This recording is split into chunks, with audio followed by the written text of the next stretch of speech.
अध्याय 29 खोया हुआ अमर सूत्र। उत्तर सीकटैलन। उत्तर सीकटैलन। मेरे पास एक अच्छा विकल्प है। ठीक है, मेरे पास एक अच्छा विकल्प है।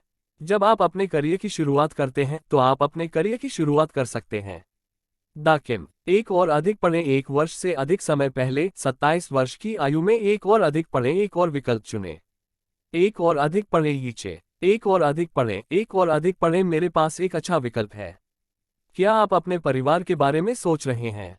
एक और अधिक पढ़ें। मेरे पास एक अच्छा विकल्प है। ठक्यानी मुझे क्या चाहिए? मेरे लिए यह एक अच्छा विकल्प है। लाला याम एक और अधिक पढ़ें। मेरे पास अभी भी एक अच्छा विकल्प है। एक बार जब आप अपना करियर बनाना शुरू कर देते हैं, एक बार जब आप अपने साथी के साथ जुड़ जाते हैं, आपकी इच्छा पूरी हो जाती है। ठीक है, एक और विकल्प चुनें। मेरे पास एक अच्छा विकल्प है और यह एक अच्छा विकल्प है और भी बहुत कुछ है। क्या आपने कभी सोचा है? यह एक अच्छा विचार है। यह एक अच्छा विचार है। मेरे पास एक अच्छा विकल्प है। मेरे पास एक अच्छा विकल्प है और यह भी एक अच्छा विचार है। एक और अधिक पढ़े। क्या आपने कभी सोचा है? अमियो काइबो जिंग डाओक्सियन एक पल के लिए चुप हो गया, इससे पहले कि उसकी आंखें चमक उठी जैसे उसने कुछ सोचा हो। नोटबुक दूर रखकर उसने कुछ और निकाला। यह एक बैंगनी धातु का बक्सा था जो तांबे जैसा दिखता था।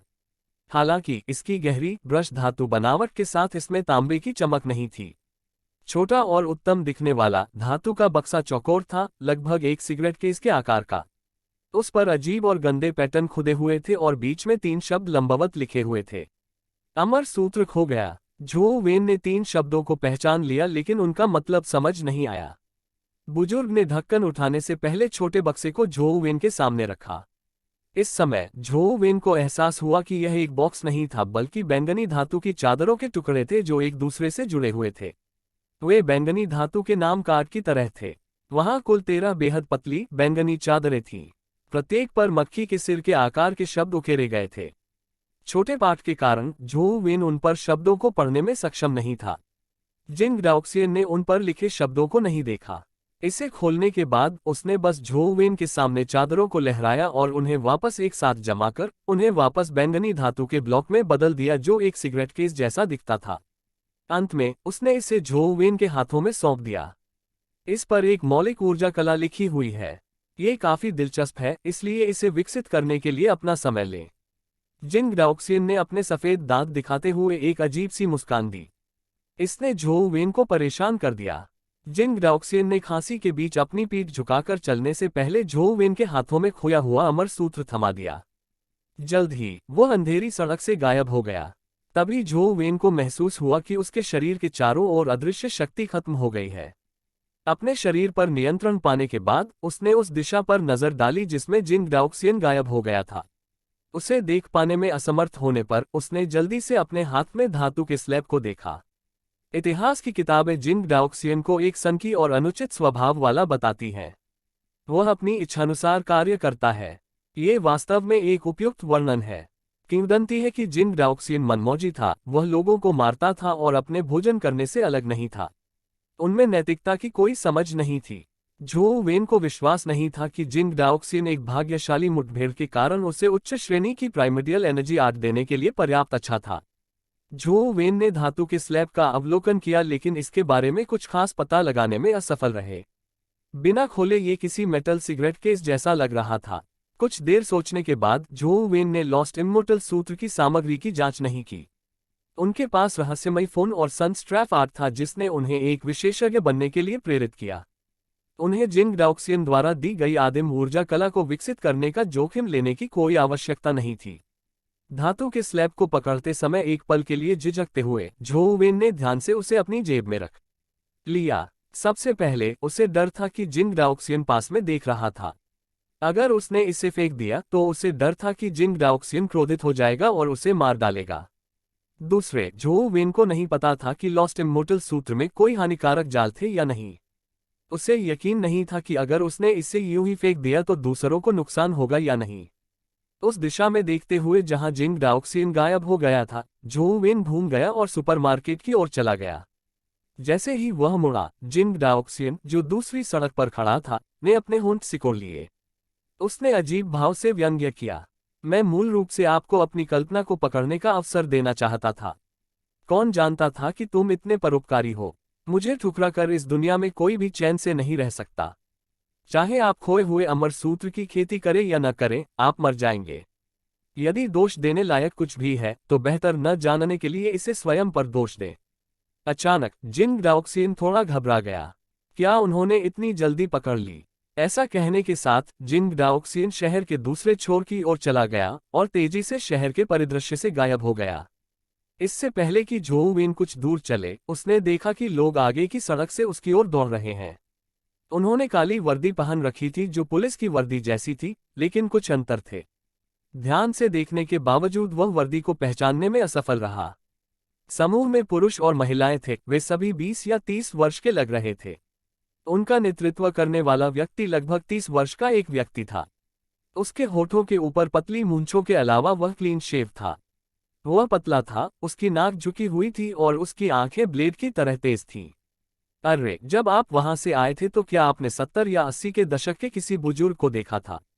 वह व्यक्ति जोऊ वेन पर दूसरी नजर डाले बिना ही उसके पास से भाग गया। हालांकि इससे पहले कि वे दूर जाते, समूह का नेतृत्व करने वाला व्यक्ति रुका और जोऊ वेन से पूछने लगा। मुझे लगता है कि वहां एक था। वह उस दिशा में आगे बढ़े। जोऊ वेन ने उस दिशा की ओर इशारा किया जहां जिन डाओक्सिन ने छोड़ा था। उस व्यक्ति ने सिर हिलाने और धन्यवाद कहने से पहले एक पल के लिए जोऊ वेन को देखा। फिर उसने जोऊ वेन द्वारा बताई गई दिशा में वर्दीधारी कर्मियों के समूह का नेतृत्व किया। जोऊ वेन ने तब तक इंतजार किया जब तक वे कुछ दूरी पर नहीं थे, इससे पहले कि वह मुड़े और तेजी से चले गए। वह सचमुच अपने आप को ऐसी मुसीबत में फंसाना नहीं चाहता था। उन्होंने स्कूली शिक्षा के दौरान शांति से गेमिंग का जीवन चाहा। इस बार वह अंततः बिना किसी दुर्घटना के सुपरमार्केट पहुंचे और ढेर सारा खाना खरीदा। हमेशा की तरह जोऊ वेन घर चला गया और अपना पीस उत्सव जारी रखा। उसने सुबह 1 बजे तक गेम खेला, इससे पहले कि उसने खुद को फोन रखकर बिस्तर पर जाने के लिए मजबूर किया। जोऊ वेन की नींद की गुणवत्ता हमेशा अच्छी रही थी। कुछ सीखते समय एकाग्र स्थिति में आने में सक्षम होने की उसकी प्रतिभा से इसका कुछ लेना देना हो सकता है। नींद के साथ भी ऐसा ही था। लेटने के 3 सेकंड के भीतर ही उसे नींद आ जाती थी। जोऊ वेन ने कल्पना की थी कि वह दिन ढलने तक सो पाएगा, लेकिन आधी रात को सोते समय उसे कुछ गड़बड़ महसूस हुई। अतीत में जोऊ वेन पूरी रात सो पाता था जब तक कि कोई उसे जगा न दे। लेकिन आज का दिन अलग था। कमरे में इतना सन्नाटा था कि कोई पिन गिरने की आवाज सुन सकता था, फिर भी जोऊ वेन जाग गया। अध्याय 30 निद्रा पक्षाघात। अनुवादक सीकटलन, संपादक सीकटलन। बुरा बुरा। जोऊ वेन को लगा कि उनके दिल की धड़कन तेज हो रही है और वह तेजी से दौड़ रही है। इससे ऐसा महसूस हुआ कि उसका दिल उसकी छाती से बाहर निकल गया। क्या यह हृदय अतालता मेरे बार बार रक्त की हानि का परिणाम हो सकता है? जोऊ वेन को पहले कभी मैक का अनुभव नहीं हुआ था। उसने अपनी शेष राशि कम करने और पुनः आरंभ करने का इरादा किया। हालांकि वह न तो अपनी अंतिम खोल सका और न ही बैठ सका। वह अपनी उंगलियां भी नहीं हिला पा रही थी। ये स्वप्न के दौरान पेशाब करने की इच्छा के समान था, लेकिन पुनर्जीवन में अनहोनी होना।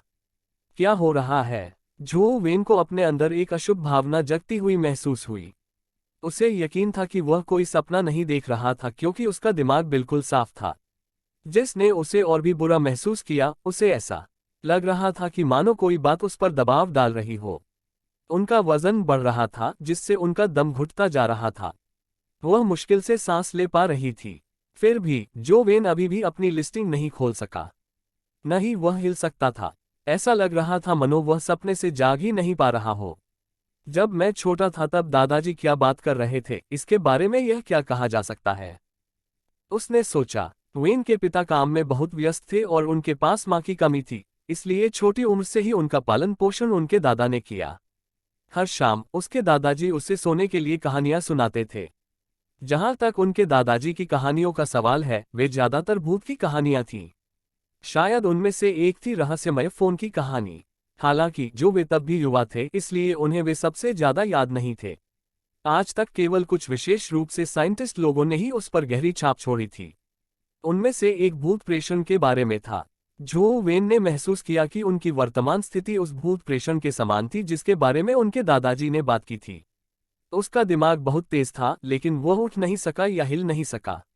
ऐसा महसूस हो रहा था मानो कोई भारी वस्तु उस पर दबाव डाल रही हो और उसकी दिल तेजी से धड़क रही हो। इससे वह बेहद गंभीर हो गया, यहाँ तक कि उसे जी मिचलाने लगा। फिर भी वह ऐसा नहीं कर सका। यह आधी रात से लेकर सुबह 6 बजे के बाद तक जारी हो रहा है। तभी झो वेन ने अपने शरीर पर नियंत्रण हासिल कर लिया। उसने तुरंत उठा लिया, आस्तिक की ओर भागा और शौचालय में उल्टी कर दी। यहाँ जब तक वह पित्त की उल्टी करने वाला था तब तक वह कुछ हद तक बेकार हो गया था। क्या गलत है? ये भोजन संयोजन आसान नहीं हो सकता है ना? झो वेन को अचानक कल रात जिंग डाओक्सियन के साथ अपने साथी के बारे में याद आया। वह चिंतित हुई बिना नहीं रह सका। मुझे यह मत बताइए कि इसमें जिंगाओक्सियन से कोई लेना देना है। लिविंग रूम में जाने से पहले झो वेन ने अपना चेहरा दिखाया। उन्होंने एक दाराज में राख के रंग की धातु की चट्टानों का ढेर उठाया। इसमें कोई बदलाव नहीं हुआ था और शब्द स्पष्ट रूप से धातु पर खोदे गए थे, न बहुत गहरे और न ही बहुत उभरे थे। जिंग डाओक्सियन को मनमौजी होने के लिए जाना जाता है। मेरे द्वारा ठीक करने के बाद उसने मुझे खोया हुआ अमर सूत्र देकर निश्चित रूप से कुछ भी अच्छा नहीं किया। संभवतः इसी समस्या की वजह से धातु से उत्पन्न हुई है। ऐसा क्या हो सकता है कि उसने मुझे जहर दिया हो? झो वेन को संदेह था कि जिंग डाओक्सियन ने किसी प्रकार के हेलुसिनोजन पर किसी तरह का संबंध बनाया था जो संपर्क के माध्यम से शरीर में घुस सकता था। उसने ऐसा सामान्य ज्ञान स्कूल में पढ़ा और उसने अपनी पढ़ाई में बहुत अच्छा प्रदर्शन किया। चिमटी का उपयोग करते समय उन्होंने काले किशोरों को एक कांच के नमूने में रखा और एक सरल परीक्षण किया। हालांकि उन्हें कोई पैकेट बैकअप नहीं मिला। कोई जहर तो नहीं है? या फिर क्या जहर अलग विशेष हो सकता है और इसे रेशे के सामान्य फार्म हाउस में रखा जा सकता है? झो वेन ने लिटिल नारहेनचेडिन। ये सब करने के बाद तुम्हें पता चला कि उसका शरीर ठीक हो गया है। उसका दिल शांत हो गया था और उसे अब मछली का एहसास नहीं हो रहा था। फूड पॉइजनिंग का संदेह था, इसलिए उन्होंने कुछ पाचन संबंधी औषधियां ली। ऐसा लग रहा था कि उनका शरीर बिल्कुल ठीक हो गया है और कोई और असामान्यता नहीं है। जैसे ही उसने अपने शरीर पर ध्यान दिया, उसने खेल में पीसना शुरू कर दिया। अब झो वेन पहले से ही गेम में स्केलेटन जनरल अकेले ही मारने में सक्षम था। स्केलेटन जनरल को एक बार मारने के लिए काफी समय की आवश्यकता थी, लगभग 1 घंटे का समय लगा। जब उसने गेम में स्केलेटन जनरल को दूसरी बार मारा तो कुछ भी नहीं गिरा। इससे वह कुछ हद तक निराश हो गया। प्राचीन इंपीरियल सिटी कालकोटरी को फिर से शुरू करने के लिए अपना खून खराब करने की इच्छा नहीं रही, उन्होंने और गहराई तक जाने का निर्णय लिया। प्राचीन वास्तुशिल्प एक विशाल भूलभुलैया की तरह जुड़ी हुई थी। झो वेन का अंतर प्राचीन वास्तुशिल्प में से एक में दर्शकों को देखने का था, लेकिन उसका निधन हो गया जिससे ये खून की बर्बादी हो गई। वह प्राचीन शाही शहर में गहराई तक गया, उसे और अधिक कंकाल सैनिकों का सामना करना पड़ा। अंत में उसे स्केल के सैनिकों के जवानों का सामना करना पड़ा, जहां उसने बहुत कुछ करने की कोशिश की, फिर भी वह पार नहीं कर सका। फिर भी स्केलेटन जनरल की कोई दृष्टि नहीं थी। ये देर रात तक रिलीज हो रहा है और रातों रात अनगिनत काकेलों से भरा हुआ है। हार का सामना करना पड़ा, झो वेन क्षेत्र से बाहर चला गया और खेल छोड़ने का निर्णय लिया गया। पिछली रात उसे अच्छी नींद नहीं मिली थी, इसलिए उसकी थकान उस पर हावी हो रही थी। वह जल्दी सोने का निर्णय लेने के लिए खुद को तैयार करने के लिए निरंतर प्रयासरत रहती है। उसे सो जाने में देर नहीं लगी, लेकिन थोड़ी ही देर बाद वह फिर से जाग गया। वह फिर से स्लीप पैरालिसिस से पीड़ित हो गई। उसका दिल जोरों से धड़क रहा था, जैसे कोई भारी चीज उस पर दब गई हो। उसे बेकार बेकार महसूस हुआ। लानत है, ये निश्चित रूप से खाद्य असंतुलन से आसान नहीं है। ये जिंग डाओक्सियन रहेगा। जो वेन को शाप देने की इच्छा थी। उन्हें जिंग डाओक्सियन से कोई शिकायत नहीं थी। उन्होंने हाल ही में जिंग डाओक्सियन की स्काइफेंट्रिटिस के प्रस्ताव को ठीक किया था और ये परिणाम था। वह शास्त्रीय घृणित था। रात भर सहने के बाद सुबह होते ही भावना खत्म हो गई। लगभग उसी समय जैसे एक दिन पहले झो वेन ने एक बार फिर अपने शरीर पर नियंत्रण हासिल कर लिया। वह फिर उठा और कलाकार की ओर भागा। उल्टी कल से भी अधिक पेट तेज हो रहा था, जिससे उसे ऐसा महसूस हो रहा था जैसे कि उसे उल्टी वाली है। कल की तरह तुरंत गायब हो गया। यदि यह पहले के अशानियत दर्द और टॉयलेट में अभी भी उसकी उल्टी का कारण नहीं था, तो क्या वेन ने सोचा कि उसकी परेशानी के अलावा एक भ्रम और कुछ नहीं था? उन्हें पूरा यकीन था कि समस्या संभावित जिंग डाओक्सियन का परिणाम थी। उसकी खोज करना स्पष्ट रूप से अव्यावहारिक था। संपूर्ण लीग में जिंग डाओक्सियन दशकों से अपवित्र सूची में था, लेकिन उसे कैच में शामिल किया गया था। झो वेन जैसे उच्च विद्यालय के छात्रों के लिए उनके लिए लगभग असंभव था। अच्छा ही वह भाग्यशाली था और उसे जिंग डाओक्सियन मिल गया, झो वेन को नहीं था कि उसके पास इस विश्वास का अन्याय से बचाव करने का साधन है। कुछ देर बाद उन्होंने कहा, उन्होंने अमर सूत्र यूरोक्यूट को खोया। बिना किसी हिचकिचाहट के उन्होंने उसे पलटा और उसकी सामग्री को पढ़ा। जिंग डाओक्सियन ने उन्हें बताया कि इसमें एक दिलचस्प बुनियादी ऊर्जा कला पेश की गई है जिसमें उनका विकास होना चाहिए। इससे उन्हें विश्वास हो गया कि उनकी समस्याओं का समाधान इम्मोर्टल सूत्र में खो गया है। हालांकि यह विचार किसी भी विश्वसनीय चीज पर स्थिर नहीं लग रहा था। झो वेन के पास कोई विकल्प नहीं था। निर्णय लेने से पहले उसे केवल इतना पता चला कि खोया हुआ अमर सूत्र क्या है। अध्याय 31 अविस्मरणीय सूत्र। अनुवादक सीक्टलन, संपादक सीक्टलन। ट्रोमेल मेटल की चारें एक मिनी कॉमिक बुक की तरह एक दूसरे से जुड़ी हुई थी। जैसे ही उन्होंने इसे खोला, इसकी सामग्री देखने योग्य थी। हर पन्ने पर और दोनों तरफ छोटे छोटे शब्द स्थान से जुड़े हुए थे। झो वेन ने पहले पन्ने के पीछे से पढ़ाई शुरू की। ये वास्तव में एक विशिष्ट आदिम ऊर्जा कला का उद्घाटन था। इसमें मानव चुंबकीय क्षेत्र और आदिम ऊर्जा कला आदि का उल्लेख किया गया है। जैसे ही उसने इसे पढ़ा, झो वेन को अचानक भूख लग गई। इससे ये याद आया कि उनके पसंदीदा स्वाद वाले अंडे उनके द्वारा कल के भोजन में रखे गए थे। उन्होंने इम्मॉर्टल सूत्र को नीचे रख दिया और एक को चुटकी कर इंस्टेंट भागों के मूल में मिला दिया। भोजन समाप्त करने के बाद उसने इम्मॉर्टल सूत्र पढ़ने के लिए वापसी की। तभी उसे एहसास हुआ कि वह अपनी पढ़ाई की प्रगति भूल गया है। झो वेन ने लिटिल नारहेन चेडियन। उन्हें अपनी याददाश्त पर पूरा भरोसा था और हालांकि यह फोटोग्राफ नहीं था, फिर भी उन्होंने कुछ वर्षों तक पढ़ी कोई भी चीज नहीं भूलते थे। फिर भी 10 मिनट से भी कम समय में वह उस कुछ दोस्त को भूल गया जो उसने अभी पढ़ा था। लॉस्ट इम्मॉर्टल सूत्र को फिल्माया गया। उन्हें ये जानकर आश्चर्य हुआ कि यह उनके अध्ययन की प्रगति को भूल जाना आसान नहीं था। जब उन्होंने इसे पढ़ना शुरू किया तो इसकी सामग्री इतनी ही अच्छी लगी कि वे इसे पहली बार पढ़ रहे हों। उसने स्पष्ट रूप से वह सारी सामग्री भूल गई जो उसने कुछ ही मिनट पहले पढ़ी थी। इसमें क्लासिक कुछ अजीब बात है। झो वेन ने दोबारा भूख लगने से पहले पढ़ना जारी रखा। उसे कुछ और भोजन की आवश्यकता थी। व्याकुलता का ये क्षण उसे अमर सूत्र में खो गया। अपनी पढ़ाई की प्रगति को भुलाने के लिए पर्याप्त था। जब उन्होंने पढ़ना शुरू किया तो उन्हें वह सामग्री एक बार फिर मिल गई जो उन्होंने अभी पढ़ी थी। वह फिर सामग्री भूल गया। झो वेन ने अपना विश्वास हिलने से मना कर दिया और अपना फोन उठाया, उसके नोट्स ऐप खोले और वायलेट शीट से पढ़े गए कंटेंट को रिकॉर्ड करना शुरू कर दिया। हालांकि जब भी झो वेन ने कोई वाक्य याद किया और अपना ध्यान फोन की ओर किया, तो जब भी उसने सामग्री को संक्रमित करने की कोशिश की तो उसे अपने खाली विचार से मिलवाया। उसे वह पंक्ति याद नहीं आ रही थी जो उसे अभी अभी याद की थी। लॉस्ट इम्मोर्टल सूत्र को फिर से याद करने का प्रयास करने के बाद वेन को तुरंत पता चल गया कि इसे पढ़ने के समय वह सामग्री को स्पष्ट रूप से याद कर सकती है, लेकिन एक बार जब वह इसे रिकॉर्ड करने के लिए अपनी नजरें हटा लेती है तो सब कुछ भूल जाते हैं। झो वेन ने साक्षात्कार का प्रयास किया, लेकिन यह बेकार था। किसी भी स्तर की व्याकुलता ने इम्मोर्टल सूत्र की सामग्री को खो दिया और उसकी यादों को नष्ट कर दिया। उन्होंने अपने फोन का उपयोग करके इम्मोर्टल सूत्र की तस्वीरें खींची की कोशिश की खुद दी, लेकिन कुछ तस्वीरें लेने के बाद उन्होंने पाया कि वास्तविकता में केवल धातु की परत बिना किसी निशान के एक समान बेरंग रंग की दिखाई दे रही थी। ये खोया हुआ अमर सूत्र वास्तव में अजीब है।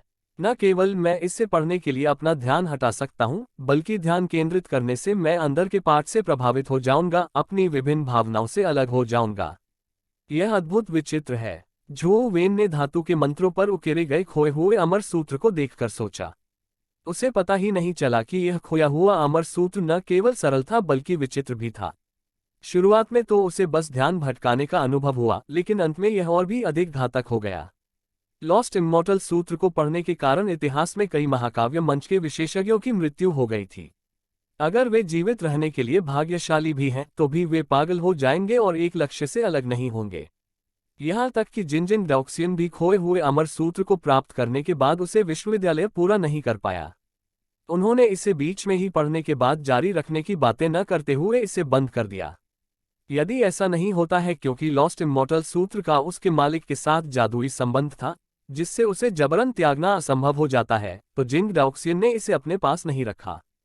यदि इस प्रभाव का कारण यह नहीं था कि जो लॉस्ट इम्मॉर्टल सूत्र ने उसे डाला था, तो जिंग डाओक्सियन एक गंदे क्षेत्र के अंदर का आघात नहीं हुआ। उन्होंने मूल रूप से इसके लिए एक औषधि की योजना बनाई थी। जब झो वेन ने जिंग डाओक्सियन के स्काईफाइन ग्रंथ को ठीक कर दिया तो बाद वाले ने आग्रह किया कि झो वेन ने उन्हें प्राइमर्डियल एनर्जी आर्ट की खेती में दफनाया। वह केवल यह नहीं चाहती थी कि झो वेन अपनी खेती करे, बल्कि वह ये भी चाहती थी कि झो वेन को अपने काम के लिए खेती करनी पड़े। वह ये भी चाहती थी कि उसकी मृत्यु हो जाए। यही कारण था कि उन्होंने उसे खोया हुआ अमर सूत्र दे दिया था। उनकी नीच प्रकृति भी बिल्कुल ऐसी नहीं थी, तुलना कोई औसत व्यक्ति नहीं कर सके। वह वास्तव में एक शैतान था। लॉस्ट इमोर्टल सूत्र की विचित्रता के कारण झो वेन ने जागृति जारी नहीं की। वह ये भी चाहती थी कि अगर वह खुद को मेटल के दोस्त और खोए हुए अमर सूत्र से दूर कर ले तो उसे कुछ हो या नहीं। ... गाइड सिटी के एक होटल सूट में कुछ लोग एक महीने के आसपास बैठे कुछ चर्चा कर रहे थे। यदि जो वेन के आसपास होता है तो वह शिलालेखों की पहचान करता है कि ये तोतेधारी अवशेष रहनामे हैं जो उस रात में मिले थे। मेन जिंग डाओक्सियन को एक बार फिर से रिकॉर्ड किया गया। लानत है, एक आदमी ने निराश होकर कहा। उनके लिए जिंग डाओक्सियन केस का सुराग हासिल करना आसान नहीं था। इसके अलावा बाद वाला बुरी तरह घायल हो गया, जिससे उन्हें पैकेट का सबसे अच्छा मौका मिला। फिर भी वे अभी भी उसे पकड़ में ला रहे थे। एक महिला ने आश्चर्यचकित होकर कहा, इतना गंभीर रूप से घायल होने के बावजूद वह हमारी नाकाबंदी को कैसे भाग गई और हमें एहसास भी नहीं हुआ। भले ही वह कितना भी भयभीत हो, फिर भी वह जिंग डाओक्सियन ही है। हमें इसे दिल पर नहीं लेना चाहिए।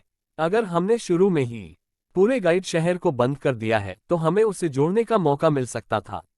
एक व्यक्ति को ठीक करने के लिए जो चुप रहा, सभी ने अपने अपने विचार साझा किए। सम्मान की सीट पर उसने जिस तरह से मांस की सतह को थपथपाया और अपनी पलकें नीचे झुका ली, ऐसी लग रही थी कि वह सोच में है। मंत्री जी, यह आपकी क्या राय है? एक गोरी हरी आंखों वाली महिला ने कतर की आवाज में डेमोक्रेट में उस शख्स को नजरों से देखा। जब कियाओ सियुआन ने अपना प्रश्न सुना तो उसने थोड़ा ऊपर देखा। मांस थपथपाना बंद करके जिंग डाओक्सियन ने गाइड सिटी में प्रवेश से लेकर प्रस्थान तक कितनी समयावधि? कियाओ सियुआन ने महिला के सवाल का जवाब नहीं दिया और एक सवाल के साथ रिटर्न आई। महिला ने अपना टैबलेट चालू किया और जानकारी देखने के बाद कहा, जिंग डाओक्सियन जैसे अत्यंत शक्तिशाली धारणा वाले व्यक्ति के लिए कैमरे के लिए उसके किसी भी निशान को कैप्चर करना आसान नहीं होगा। शुक्र है, इन 10 का एक काफी परिष्कृत प्रणाली है। कुछ ऐसे क्षेत्र हैं जहां निगरानी से बचना अप्रभावी हो जाता है। वर्तमान में हमारे पास मौजूद वीडियो से हमने ये निर्धारित किया है कि जिंग डाओक्सियन लगभग 8:30 बजे गाइड सिटी में प्रवेश किया और 9:20 बजे प्रस्थान किया। गाइड सिटी में कुल शुरुआती मिनट की शुरुआत हुई। कियाओ सियुआन ने ये सुनने के बाद अपनी कलम से चित्रित और मार्गदर्शक शहर के चित्र पर एक लाल रेखा खींची। ये वह चला गया है जहां हमने जिंग डाओक्सियन का पीछा करते हुए समय सीमा तय की थी। वर्तमान में हमारे पास जो जानकारी है उसके आधार पर गंभीर अध्ययनकर्ता मौजूद हैं, इसलिए वह बहुत जल्दी आगे नहीं बढ़ सकता है। इसके अलावा उसकी किसी भी परिवहन के उपयोग की कोई रिपोर्ट नहीं है। इन द स्काई द्वारा कभी कभी दिए गए स्नैपशॉट के आधार पर वास्तव में यही मामला है। जिंग डाओक्सियन बहुत तेजी से नहीं चला, लगभग 8:55 बजे के आसपास आतिथ्य तक पहुंच गया। महिला ने उसे विस्तार से बताया। फिर आपने क्या देखा कि जियांगजुन रोड से चांगलासा रोड के बीच की दूरी गाइड शहर में उसकी पूरी दूरी केवल 5% से भी कम है। फिर भी वो वहां लगभग 10 मिनट की दूरी पर है। क्या कोई मुझे बताए क्यों? कियाओ सियुआन ने मोस्ट ही सब की ओर गौर कर देखा। शायद उसे अपने पर मरहम सूर्योदय की बर्बादी थी, एक युवा ने सुझाव दिया। कियाओ सियुआन ने डिजाइन से कहा, क्या आपने किसी सड़क के उस हिस्से में से एक हाई स्कूल के साथ हमारी मुलाकात को याद किया है? सभी को याद करने में कुछ समय लगा। जब महिला को पता चला कि वह किस बारे में बात कर रही है तो उसने जल्दी से कहा, जिस युवक से तुमने जिंग डाओक्सियन के डायरेक्शन के बारे में पूछा था।